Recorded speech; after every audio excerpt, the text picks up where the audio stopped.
오늘로 접종 이틀째인 화이자 백신은 한 병당 6명 접종이 국제 표준인데요.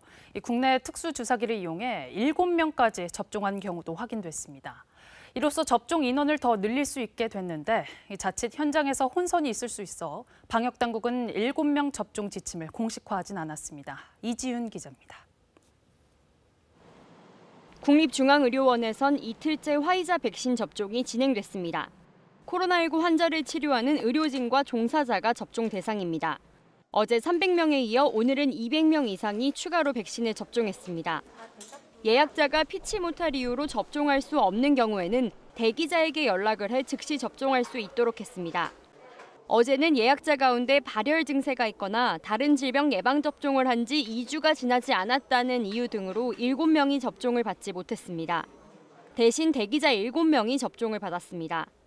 국립중앙의료원은 화이자 백신 한 병당 7명까지도 접종한 경우가 있다고 밝혔습니다.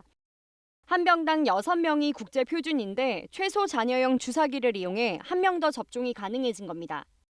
피스톤과 바늘 사이 공간이 거의 없도록 제작된 주사기로 폐기되는 백신의 양을 줄일 수 있습니다. 이렇게 추가 접종을 받은 사람은 어제만 19명입니다. 하지만 우려의 목소리도 나왔습니다. 백신 한 병당 접종 인원을 늘리게 되면 분주 과정에서 오염될 수 있기 때문입니다. 또 접종 인력의 숙련도가 달라 의료진의 스트레스가 커질 수 있다는 것도 문제입니다. 실제로 분주하는 사람들이 5번 또는 6번 분주를 하면 별 문제 없이 잘 분주를 할 수 있는데 7번을 마치려면 그때부터는 굉장히 신경을 써야 되는 상황이 되는 거거든요. 질병관리청은 화이자 백신 한 병당 6명 접종 지침을 유지하기로 했습니다. 폐기되는 백신을 줄이기 위해 현장 판단에 따라 한 명 더 접종할 수 있지만 공식적으로 접종 인원을 바꾸지는 않겠다는 겁니다. 현장의 혼선을 막기 위해서입니다.